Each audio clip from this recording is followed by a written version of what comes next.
ನಿರಂತರ ರೋಗಿಯಂತಿರಬೇಡಿ ಅಂತ ಈ ವಿಡಿಯೋದ ವಿಷಯ ಕೊಟ್ಟಿದ್ದೇನೆ. ಕಾರಣ ಏನಂದ್ರೆ ನಾನು ಗಮನಿಸಿದೆ, ಸುಮಾರು ಜನ ಸಣ್ಣ ಪುಟ್ಟ ವಿಷಯಕ್ಕೆ ಸಾರ್ ನನ್ ಜೀವನ ಇಷ್ಟೇ ಸಾರ್ ಹಿಂಗೆ ಅಯ್ಯ ಹ್ಯಾಪ್ ಮೋರೆ ಹಾಕೊಂಡು ಒಂದು ಸಣ್ಣ ಪುಟ್ಟದಕ್ಕೆಲ್ಲ ಎದುರುತ್ತಾರೆ ಅಲ್ವೇ? ಸೊ ನಾವು ಹಾಗಿರಬಾರ್ದು. ನನಗೊಬ್ರು ಶಾರದಾ ಕೆ ರಾಜು ಅಂತ ಪರಿಚಯ ಆಗಿದ್ರು. ಶಾರದಾ ಕೆ ರಾಜು 75 ಆಪರೇಷನ್ ಆಗಿತ್ತು. ಆದರೆ ಅವರ ಉತ್ಸಾಹ,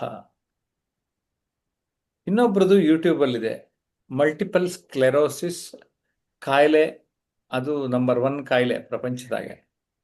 ಮಾರ್ಗ್ರೆಟ್ ಅನ್ನುವ ಆಕೆನ ಇಂಟರ್ವ್ಯೂ ಮಾಡಿದ್ದು.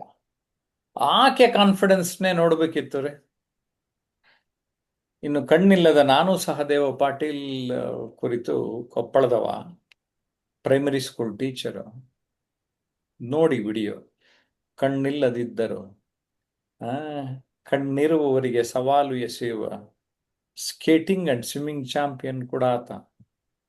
ಅವರ ಬದುಕುಗಳನ್ನು ಗಮನಿಸ್ತಾ ಇದ್ರೆ, ಜೊತೆಗೆ ನನ್ನ ಬ್ಯಾಕ್ಗ್ರೌಂಡಲ್ಲಿರುವಂಥ ಜೀವನೋತ್ಸಾಹ ಕೃತಿ, ಅದರಲ್ಲೊಂದು 15 ಜನ ಸಾಧಕರನ್ನ ನಾನು ಪಟ್ಟಿ ಮಾಡಿದ್ದೇನೆ. ನಾನು ನೋಡಿರೋರ್ದು ಗಮನಿಸ್ತಾ ಬನ್ನಿ. ನಾವು ಇದರ ಉಲ್ಟಾ ಏನು, ಜೀವನೋತ್ಸಾಹ ಇಟ್ಕೋಬೇಕು. ನಿರಂತರ ರೋಗಿ ಆಗಿರಬಾರ್ದು. ಸಣ್ಣ ಪುಟ್ಟದಕ್ಕೆಲ್ಲ ಕೇರ್ ಮಾಡಬಾರದು.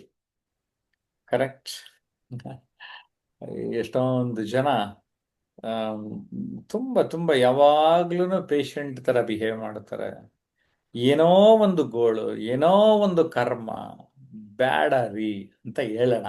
ನಮ್ಮ ವಿಜಯಪುರದ ನೇತ್ರಾವತಿ ಮೇಡಮ್ ಈ ವಿಷಯದ ಬಗ್ಗೆ ಏನ್ ಹೇಳ್ತಾರೆ ಕೇಳೋಣ. ಮೇಡಮ್ ನಮಸ್ಕಾರ. ಹ್ಮ್ ಅಂತ ಹೇಳಿ ವಿಷಯ ತುಂಬಾ ಚೆನ್ನಾಗಿದೆ ಸರ್. ನಿರಂತರ ರೋಗಿ ಬೇಡಿ ಅಂದ್ರ ನಾವು ಮನುಷ್ಯ ಹೆಂಗಿರ್ತದ, ಒಂದು ಕೆಮ್ಮ ಜ್ವರ ಬಂತಂದ್ರ ಅದೇ ನಾವು ಏನು ವರ್ಷಾನುಗಟ್ಲೆ ಹೇಳ್ಕೊತಿರ್ತೀವಿ ಇದೆ ಅಂತ ಹೇಳ್ಕೊಂಡು ಯಾವುದೇ ಒಂದು ಏನೋ ಒಂದು ಮಹತ್ವದ ಕಾರ್ಯಕ್ಕೆ ನಾವು ಅದನ್ನ ನೆವ ಕೊಟ್ಟು ಬಿಡುದು, ಹೇಳ್ತಾರಲ್ಲ ಆ ತರ ನೆಪ ಹೇಳಿ ಕೂತ್ ಬಿಡ್ತಿರ್ತೀವಿ. ಯಾಕಂದ್ರ ಈಗ ಮನುಷ್ಯನ ಜೀವನದ ಮೂಲ ಬಂಡವಾಳ ಅಂದ್ರ ಆರೋಗ್ಯ ಸರ್. ಮೊದಲ ಆರೋಗ್ಯ ಚೆನ್ನಾಗಿರ್ಬೇಕು. ಆರೋಗ್ಯ ಚೆನ್ನಾಗಿದ್ರೆ ಆಸ್ತಿ, ಹಣ, ಸ್ಥಾನಮಾನ ಎಲ್ಲಾ ಅದು ಪ್ರಯೋಜನಕ್ಕೆ ಬರ್ತದ. ಇಲ್ಲಿಕ ಏನು ಇರ್ಲಿಲ್ಲ ಅಂದ್ರ ಅದು ನಿಷ್ಪ್ರಯೋಜಕ ಅಂತ ಹೇಳ್ಬೇಕು ಆ ಮನುಷ್ಯನಿಗೆ. ಮತ್ತ ಹಾಸಿಗೆ ಮೇಲೆ ಬೆಡ್ ಮೇಲೆ ಯಾವಾಗಲೂ ನರಳುತ್ತಾ ಬಿದ್ದಂದ್ರ ಆ ಮನುಷ್ಯಗೆ ಏನು ಬೆಲೆ ಇರುವುದಿಲ್ಲಲ್ಲ. ಆ ತರ ಇವನು ಏನು ಬೆಲೆ ಆಗುದಿಲ್ಲ ಅವನಿಗೆ. ಈಗ ದೇಹದ ಒಂದು ಭಾಗ ನೋವಾದ್ರೆ ಏನ್ ಮಾಡ್ತೀವಿ ನಾವು, ಪ್ರತಿಯೊಂದು ಎಲ್ಲಾ ಮನಸ್ಸೇ ದುರ್ಬಲ ಮಾಡ್ಕೊಂಡು ಕೂತ್ ಬಿಡ್ತೀವಿ ಸರ್. ಏನಾರೇ ಕಾಲಿಗೆ ಏಟಾದ್ರ ಅಥವಾ ಹಲ್ಲಿನ ನೋವು ಬಂದ್ರ ಏನೇ ಆದ್ರೂ ಎಲ್ಲಾ ನನ್ ಬಾಳ ಮನುಷ್ಯ ಎಲ್ಲಾ ನನ್ಗ್ ಬಾಳ ತ್ರಾಸ ಆಗ್ತಾ ಇದೆ ಅಂತೇಳಿ ದುರ್ಬಲವಾಗಿ ಮನುಷ್ಯ ಹಾಸಿಗೆ ಹಿಡಿದು ಬಿಡ್ತಾನ. ಪ್ರತಿಯೊಂದು ಮೆತ್ತಗಾಗಿ ಕೂತ್ ಬಿಡ್ತಾನ. ಏನೋ ಕೆಲಸ ಮಾಡೋದಲ್ಲಿ ಯಾವುದೇ ಅಲ್ಲಿ ಎಲ್ಲಾ ಏನಂತಾನ ಅದು ಅಲ್ಲಿಗೆ ಬಿಟ್ಟು ಕೂತ್ ಬಿಡ್ತಾನ. ರೋಗಕ್ಕಿಂತ ದೊಡ್ಡ ಶತ್ರು ಇಲ್ಲ ಅಂತ ಹೇಳ್ತಾರ ಸರ್. ರೋಗಕ್ಕಿಂತ ದೊಡ್ಡ ಶತ್ರು ಅಂದ್ರೆ ಭಯ ಮತ್ತು ನಕಾರಾತ್ಮಕ ಮನೋಭಾವ ಸರ್. ಇವೆರಡು ಹ್ಮ್ ರೋಗಕ್ಕಿಂತ ದೊಡ್ಡ ಶತ್ರು ಅದ. ದೇಹಕ್ಕಿಂತ ಮೊದಲು ಮನಸ್ಸು ಸೌಖ್ಯ ಇರ್ಬೇಕು ಸರ್. ದೇಹದಕ್ಕಿಂತ ಮೊದಲು ಮನಸ್ಸೇ ಎಲ್ಲಾನು ಮೂಲ ಕಾರಣ ಸರ್. ಅದೆಲ್ಲಾ ಈಗ ಎಂತ ನೋವಿದ್ರು ಅದು ತಡೆದುಕೊಳ್ಳೋದು ಮನಸ್ಸೇ. ಒಂದ್ ಹ್ಮ್ ಸ್ವಲ್ಪ ಸಣ್ಣ ಇದ್ರುನು ಅದು ದೊಡ್ಡದು ಮಾಡೋದು ಮನಸ್ಸೇ. ಒಟ್ಟು ಮನಸ್ಸೇ ಮೇನ್ ಕಾರಣ ಸರ್ ಅಂತ ಹೇಳಕ್ ಇಷ್ಟಪಡ್ತೀನಿ. ಮನಸ್ಸ ಮತ್ತು ದೇಹದ ಒಂದಕ್ಕೊಂದು ಸಂಬಂಧ ಇರ್ತದ ಸರ್. ಮನಸ್ಸು ದುರ್ಬಲವಾದ್ರ ಆಟೋಮೆಟಿಕ್ ದೇಹ ತಾನೇ ದುರ್ಬಲವಾಗಿ ಬಿಟ್ಟಿರ್ತದ. ಮನಸ್ಸು ಎಲ್ಲಾ ಸಂತೋಷವಾಗಿದ್ರೆ ದೇಹ ಆರೋಗ್ಯವಾಗಿರ್ಬೇಕಾದ್ರೆ ಊಟ ಗೀಟ ಎಲ್ಲಾ ಮಾಡ್ತದ. ಯಾಕಂದ್ರೆ ಮನಸ್ಥಿತಿನೇ ಕಾರಣ ಆಗ್ತದ ಅಂತ ಹೇಳಕ್ ಇಷ್ಟಪಡ್ತೀನಿ ಸರ್. ಧನ್ಯವಾದ. ಓಕೆ, ಸಂತೋಷ್ ಶೆಟ್ಟಿ ಏನ್ ಹೇಳ್ತಾರೆ? ಎಲ್ರಿಗೂ ನಮಸ್ಕಾರ. ನಾವು ಜೀವನದಲ್ಲಿ ಸಾಕಷ್ಟು ಏಳು ಬೀಳುಗಳು ಆಗುವಂತದ್ದು, ದಿನನಿತ್ಯದಲ್ಲಿ ಅನೇಕ ಸಮಸ್ಯೆಗಳು ಇದೆಲ್ಲ ನಿತ್ಯ ಬರ್ತಾ ಇರ್ತದೆ. ಅಂದ್ರೆ ನಾವು ನಮ್ಮ ಗಮನ ಯಾವಾಗೂ ನಾವು ಧನಾತ್ಮಕವಾಗಿ ಆಲೋಚನೆ ಮಾಡಿಕೊಂಡು ಇರಬೇಕು. ಮತ್ತೆ ಅದರೊಟ್ಟಿಗೆ ನಮ್ಮ ಒಳ್ಳೆ ಒಳ್ಳೆ ಆಲೋಚನೆಗಳನ್ನ ಇಟ್ಕೊಂಡು ನಾವು ಧನಾತ್ಮಕವಾಗಿ ನಡ್ಕೊಂಡಿದ್ದಾಗ ನಮ್ಗೆ ಅದೇ ರೀತಿಯ ಒಂದು ಫಲಿತಾಂಶಗಳು ನಮ್ಗೆ ಕಾಣ್ಲಿಕ್ಕೆ ಸಿಗ್ತದೆ. ಅದರೊಟ್ಟಿಗೆ ನಮ್ಗೆ ನಾವು ಆ ರೀತಿಯಲ್ಲಿ ನಡ್ಕೊಂಡಾಗ ಸಂತೋಷ ತನ್ನಿಂದ ತಾನೇ ನಮ್ಮ ಹಿಂದೆ ಬರ್ತಾ ಇರ್ತದೆ. ಹಾಗಾಗಿ ಯಾವುದೇ ರೀತಿಯ ನಮಗೆ ಆಗ್ತಕ್ಕಂಥ ಒಂದು ಆ, ಆ, ಏನ ಸಮಸ್ಯೆ ಆಗಿರ್ಬೋದು ಅದನ್ನೆಲ್ಲ ಯಾವಾಗ್ಲೂ ಅದರ ಬಗ್ಗೆ ಚಿಂತೆ ಮಾಡುವ ಬದಲಿಗೆ ನಮ್ಮ ಆ, ಉತ್ತಮ ಆಲೋಚನೆಗಳಿರ್ಬೋದು ಅಥವಾ ಒಂದು ಆರೋಗ್ಯಪೂರ್ಣವಾದ ಒಂದು ಚಿಂತನೆಗಳಾಗಿರ್ಬೋದು, ಇದರೊಟ್ಟಿಗೆ ನಾವು ಸಾಕ್ತಾ ಸಾಕ್ತಾ ನಾವು ಉತ್ತಮವಾದ ಒಂದು ಫಲಿತಾಂಶಗಳನ್ನೇ ಕಾಣ್ಲಿಕ್ಕೆ ಆ ಆ, ಸಿಗ್ತದೆ. ಅಂದ್ರೆ ಯಾವಾಗ್ಲೂ ನಾವು ಪಾಸಿಟಿವ್ ಆಗಿ ಇರಬೇಕು ಅನ್ನುವಂಥದ್ದು ನನ್ನ ಒಂದು ಆಲೋಚನೆ. ಓಕೆ, ಅನಂತ ಕೃಷ್ಣ ಮೋಹನ್ ಏನ್ ಹೇಳ್ತೀರಾ? ನಮಸ್ಕಾರ ಸರ್, ಎಲ್ಲರಿಗೂ ನಮಸ್ಕಾರ ಸರ್. ನಿರಂತರ ರೋಗಿಯಾಗಿರಬೇಡ. ಸೊ ರೊಟೀನ್ ಲೈಫ್ ಅಲ್ಲಿ ನಮ್ ಎಲ್ಲಾ ಚಟುವಟಿಕೆ ನಡೆಯುವ ಕೂಡ ನಮ್ಮ ಮಾನಸಿಕ ಸ್ಥಿತಿ ಸ್ಟೇಬಲ್ ಆಗಿರ್ಬೇಕು ಸರ್. ಯಾವಾಗನ್ನಾಗಿ ನಾವು ಏನೇ ಒಂದು ಸಮಸ್ಯೆ ಬಂದ್ರು ಕೂಡ ಎದುರಿಸುವಂತಹ ಉಲ್ಲಾಸ, ಎದುರಿಸುವಂತ ಇದು ನಮ್ಮಲ್ಲಿ ಇರ್ಬೇಕು ಯಾವಾಗ್ಲೂ.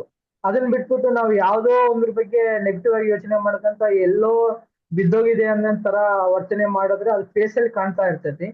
ಸೊ ಎಲ್ಲ ಅಷ್ಟೈಶ್ವರ್ಯ ಸುಖ ಸಂಪತ್ತು ಎಲ್ಲ ಇದ್ರು ಕೂಡ ಏನೋ ಕಳ್ಕೊಂಡಂಗೆ ಅವರು ಆ ರೀತಿ ಕಾಣ್ತಾ ಇರ್ತಾರ, ನಿರಂತರ ರೋಗಿ ತರ. ಅವ್ನ್ ನೋಡಿದ್ರೆ ಒಂಥರ ಸ್ಪೆಷ್ಮನ್ ತರ, ಒಂದು ರೋಗಿ ಸ್ಪೆಷ್ಮನ್ ಹಿಂಗ್ ಕಾಣ್ತಿರ್ತೋ ಹಂಗ್ ಕಾಣ್ತಾ ಇರ್ತಾರೆ. ಸೊ ಅಂತ ವರ್ತನೆ ಇಲ್ದಂಗ ಪಾಸಿಟಿವ್ ಥಿಂಕಿಂಗ್ ತರ ಇರ್ಬೇಕು ಅಂದ್ರೆ ನಾವು ಯಾವಾಗ್ಲೂ ಉಲ್ಲಾಸದಿಂದ ಉತ್ಸಾಹದಿಂದ ಜೊತೆಗೆ ನಾವು ನಾವು ನಡೆದುಕೊಳ್ಳುವ ಒಂದು ದಿನನಿತ್ಯ ಕಾರ್ಯಗಳಾಗಿರ್ಬೋದು, ನಾವು ಇಂಥದನ್ನೆಲ್ಲ ಅಳವಡಿಸ್ಕೊಂಡಾಗ ನಾವು ಬೆಳಗ್ಗೆ ಎದ್ರೆ ಯೋಗ ಮಾಡೋದಾಗ್ಲಿ, ಧ್ಯಾನ ಮಾಡೋದಾಗ್ಲಿ, ಆಮೇಲೆ ಅದ್ರ ಜೊತೆಗೆ ನಮ್ಮ ಆಹಾರ ವಿಧಾನವಾಗಿರ್ಲಿ, ಯಾವ ಆಹಾರ ತಗೊಂಡ್ರೆ ನಾವು ಯಾವ ಇದ್ರಲ್ಲಿ ಇರ್ತೀವಿ, ಎಲ್ಲಾ ಆಹಾರದಲ್ಲಿನೂ ಒಂದೇ ಇದಿರೋದಿಲ್ಲ. ನಮ್ಗೆ ದೇಹಕ್ಕೆ ಯಾವ ಆಹಾರ ಹಿಡಿತೈತಿ, ಇವಾಗ just like sugar content, cancers, ಇಂಥವ್ ಯಾವ ಬರುವಂತ ಲಕ್ಷಣಗಳಿರುವಂತವ್ರಿಗೂ, ಕುಂದುಕೊರತೆ ಇದ್ದಂತವ್ರಿಗೂ ಯಾವ್ದೋ ಒಂದು ಲೈಫಲ್ಲಿ ಎಂಟ್ರಿ ಆದಾಗ ಕೂಡ ಅವರು ಉತ್ತಮ ಜೀವನ ಶೈಲಿ ನಡ್ಕೊಂಡು ಉತ್ತಮ ಆಹಾರ ಸೇವನೆ ಮಾಡಿ ಧ್ಯಾನ ಎಲ್ಲವನ್ನು ಪಡ್ಕೊಂಡಾಗ ಕೂಡ ಅವರು ಚೇಂಜಸ್ ಆಗಿರುವಂತ ನಿದರ್ಶನಗಳು ಬಹಳಷ್ಟು ನೋಡ್ತೀವಿ.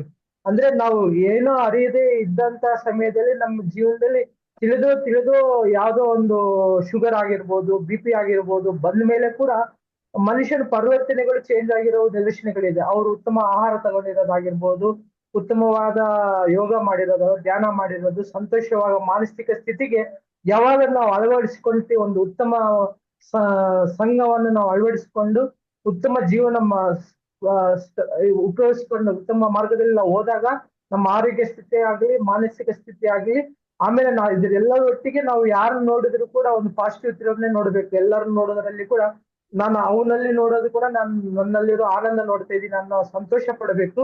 ಅದು ಬಿಟ್ಬಿಟ್ಟು ಅಸಹ್ಯ ಪಡುವಂಥದ್ದು, ಅವ್ರು ನೋಡಿದ್ರೆ ಇರಿಟೇಷನ್ ಆಗೋದು, ಅವ್ರು ಬೇಸ್ಬಿದ್ರೆ ಹಿಂಗಂತ, ಅವೆಲ್ಲವೂ ಕೂಡ ರೋಗಿಯ ತರನೇ ಕಾಣಕ್ಕೆ ಸಾಧ್ಯ ಆಗುತ್ತೆ. ಅಂತದನ್ನೆಲ್ಲ ಬಿಟ್ಟು ಒಂದು ಪಾಸಿಟಿವ್ ಆಗಿ ಇರುವಂತ ವರ್ತನೆ ನಡ್ಕೊಂಡಾಗ ಮಾತ್ರ ಮನುಷ್ಯನು ಯಾವಾಗಲೂ ಸದಾ ಉಲ್ಲಾಸದಿಂದ ಉತ್ಸಾಹದಿಂದ ಇರಕ್ಕೆ ಸಾಧ್ಯ ಅಂತ ಹೇಳಕ್ ಇಷ್ಟಪಡ್ತೀನಿ ಸರ್. Thank you sir.